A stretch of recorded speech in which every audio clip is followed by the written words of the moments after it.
গান্ধীজির জন্য দেশ আজাদ হলো, নেতাজির জন্য দেশ আজাদ হলো সেটা নয়, ভারতীয়দের জন্য দেশ আজাদ হলো। প্রশ্নটা হচ্ছে চরকা নাকি বন্দুকের নল, মহাত্মা গান্ধীর অহিংস আন্দোলন নাকি নেতাজি সুভাষচন্দ্র বোসের আজাদ হিন্দ ফৌজের নির্ভীক আঘাত? ঠিক কোন কারণটির জন্যে ইংরেজ সরকার ভারত থেকে পাততাড়ি গুটালো? इसके कारण बांग्लादेश बना है। अगर बांग्लादेश पाकिस्तान नहीं बना होता তো এডুকেটেড লোক পৃথিবী জুড়ে পাশ করে কোটি কোটি টাকা দিয়ে বেরিয়ে মৌলবাদীদের পা ধরে এগোবে?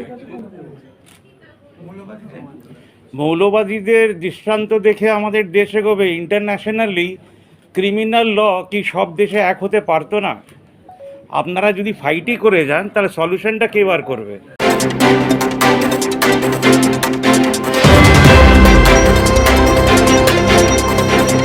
Pakistan, Bangladesh is a reality of joint failure of every leader living at that time. দুটো শর্ট দেখে বুঝে গেছেন যে আমরা কি বলতে চাইছি। সবচেয়ে প্রথমে আসি গান্ধীজি আর নেতাজির যে থিওরি, এটা মাঝে মাঝেই আমরা বলে থাকি আমাদের 47 থেকে 2025। কেন বলে থাকি? বেশিরভাগ লোকের হাতে কোনো কাজ নেই, বেশিরভাগ লোকের হাতে থট প্রসেস নেই, বেশিরভাগ লোক তাদের সন্তানের ভবিষ্যৎ নিয়ে ভাবছেন না। স্কুলে পাঠানোটাই সবচেয়ে বড় কাজ তাদের। স্কুলের পরে দিয়ে তারা চাকরি পাবে না, ম্যাক্সিমাম সিভিক ভলেন্টিয়ারের দিকে দেশটা এগোচ্ছে, চাকরি খাচ্ছে সরকার, সেগুলো নিয়ে তারা ইন্টারেস্টেড নয়। তারা ম্যাক্সিমাম ইন্টারেস্টেড হচ্ছে যে কত গোল গোল আলোচনা করা যায় অন্য কাউকে নিয়ে। আপনি কি করেন? আমাদের দেশে কোনো বন্ধু ফান্ড নেই, বন্ধু প্রচুর আছে, ভিড় করে ট্রেনে একসাথে যাচ্ছে, অফিসে কাজ করছে ভিড় করে একসাথে, ট্রেড ইউনিয়ন করছে একসাথে, কিন্তু দেশে কোনো বন্ধু ফান্ড নেই। পিএফ এর ফান্ড আছে, আপনার টাকা আপনার স্যালারি থেকে কেটে গভর্নমেন্ট কিভাবে ইউজ করবে সেই ফান্ড আছে। তাই নেতাজি গান্ধীজিকে নিয়ে বলার আগে একবারটি ভাবুন যে আপনার বাবারা তখন বেঁচে ছিলেন বা ঠাকুরদা বেঁচে ছিলেন, তারা কি করছিলেন তখন? তার মানে গান্ধীজি আর নেতাজির যে থিওরি, তারপরে আরো কিছু থিওরি আছে, সেটা নিয়ে একটু বলি। আমাদের দেশে দাঙ্গা হয়, এখন তো ন্যাশনাল সরকার, মানে আমরা যাকে ভোট দিই তারা ন্যাশনাল সরকার। তাহলে ন্যাশনাল সরকার থাকতে একটা ইন্ডিপেন্ডেন্ট দেশে কি করে দাঙ্গা হয়, এই প্রশ্নটা কোনোদিন করেছেন? যদি এতই ন্যাশনালিস্ট ফোর্স আমাদের দেশে থেকে থাকে, তাহলে দাঙ্গাটা কেন হয়, কি জন্যে হয়? তার মানে আমাদের দেশের সরকার দেশটাকে চালাতে পারছে না। It is not about Congress, it is not about অমুক, ইট ইজ নট অ্যাবাউট তমুক। 1945 নেতাজি মারা গেলেন, মানে ইন্ডিপেন্ডেন্সের আগে মারা গেলেন, তার স্পেসিফিক ডেট নাই বা থাকলো, তার মৃত্যু হয়েছিল কিনা তাতে পরে যাচ্ছি, তিনি মারা গেলেন। তার মানে 1947-এ চাইলেও নেতাজি প্রাইম মিনিস্টার হতে পারতেন না, কোনো সম্ভাবনা ছিল না। তাহলে গান্ধীজির থিওরি এটা কেন আসছে? আমরা কি বাই পিস কোনোদিন ইন্ডিপেন্ডেন্স পেতে পারি? এই প্রশ্নটা অবান্তর। তার কারণ হচ্ছে যারা ক্রিমিনাল তারাই তো দেশটা চালায়, মানে বেটার অর্গানাইজ পিপল তারা ক্রিমিনাল হতে হয়। কারণ একটা সত্য আমরা জানি যে যদি রাজনীতি করতে হয় তাহলে মানুষ মারতে হবে। রাজনীতিতে কিভাবে মানুষ মানে, একটা হচ্ছে ডাইরেক্ট খুন।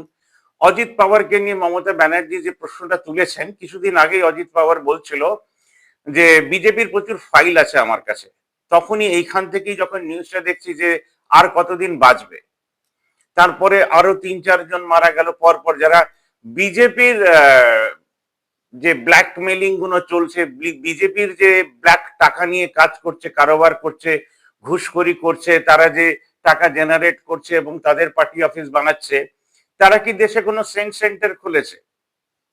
তারা কি জেলটাকে, যাতে জেলে লোক না থাকে, যেটা নিয়ে বারবার হাইকোর্টসরা বলছে, সেগুলো নিয়ে কি তারা ইন্টারেস্টেড? কোনোদিনই তারা ইন্টারেস্টেড ছিল না। তারা চাইছে ভারতবর্ষের ভেতরে লড়াই।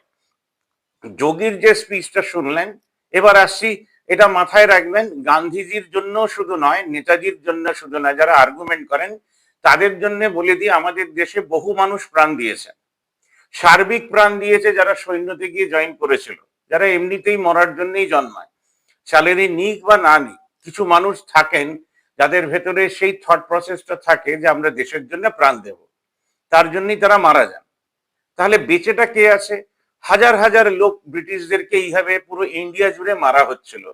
ব্রিটিশ ইন্টেলিজেন্সের কাছে সে খবর ছিল যে যেভাবে রিভ্যালিয়ন হচ্ছে চারিদিকে, যেভাবে অসহযোগ আন্দোলন চলছে চারিদিকে, মানে ক্লার্ক থেকে সিপাহী থেকে সবাই অসহযোগ শুরু করেছে, দুদিকের প্রেসার আর অগুন্তি মার্ডার হচ্ছিল ব্রিটিশদের চারিদিকে, এই খবরটা কোনো ইতিহাসের পাতায় লেখা নেই।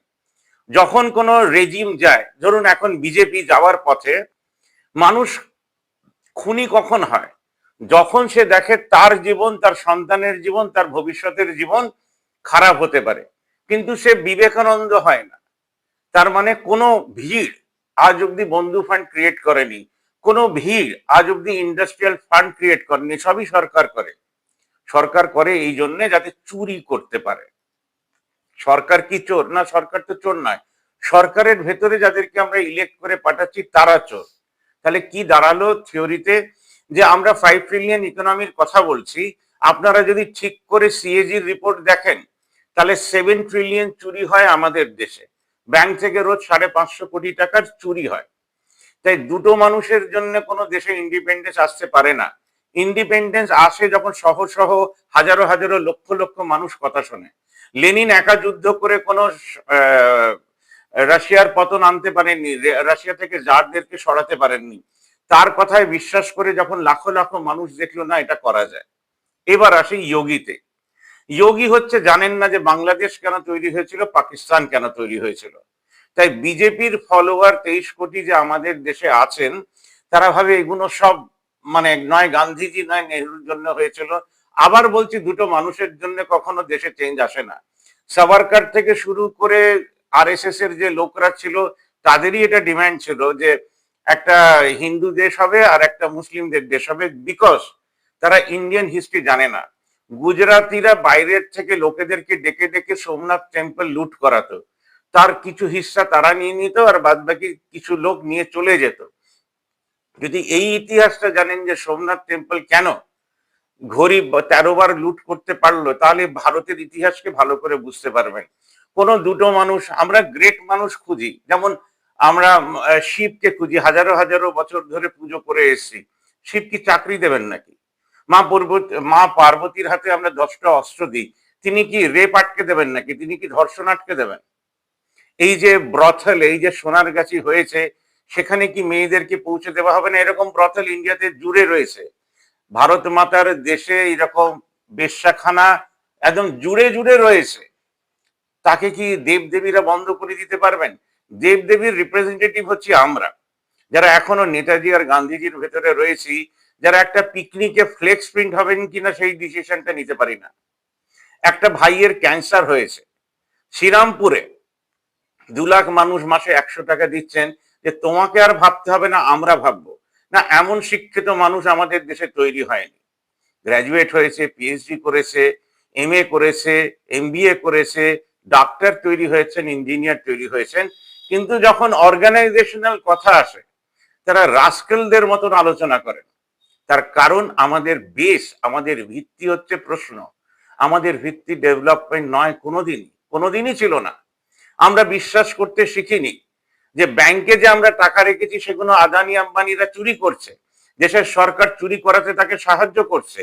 কিন্তু 12 লাখ ব্যাংক কর্মী বলতে পারছে না যে টাকা চুরি গেছে আমরা আমাদের স্যালারি থেকে মাসে 500 টাকা কাটিয়ে ফেরত দিয়ে দেবো, তাহলে ব্যাংকের সব শেয়ার তারা কিনে নিতে পারতো না, সেটাও তারা চেষ্টা করেনি। আজকে মিউচুয়াল ফান্ড নিয়ে যারা কথা বলে তারাও সেটা চেষ্টা করেনি।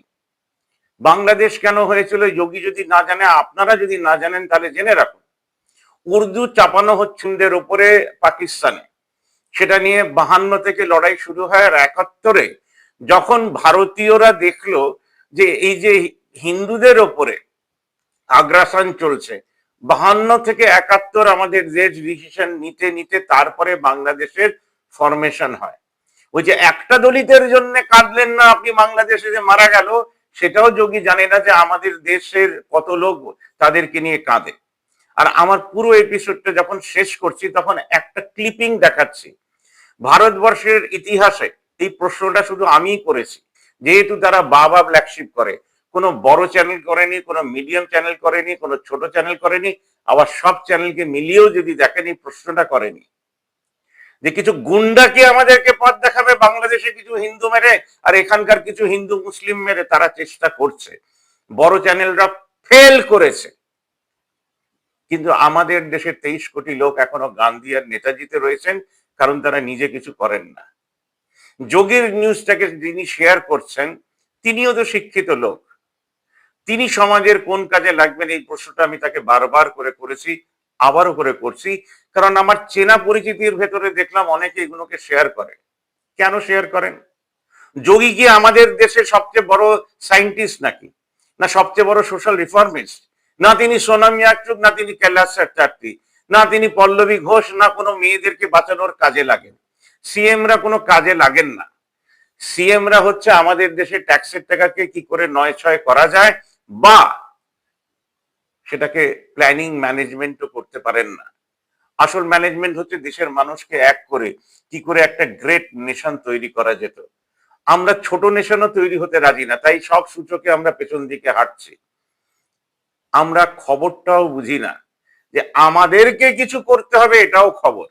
একটা পিকনিকে সবাই একসাথে যাব, এটাও খবর।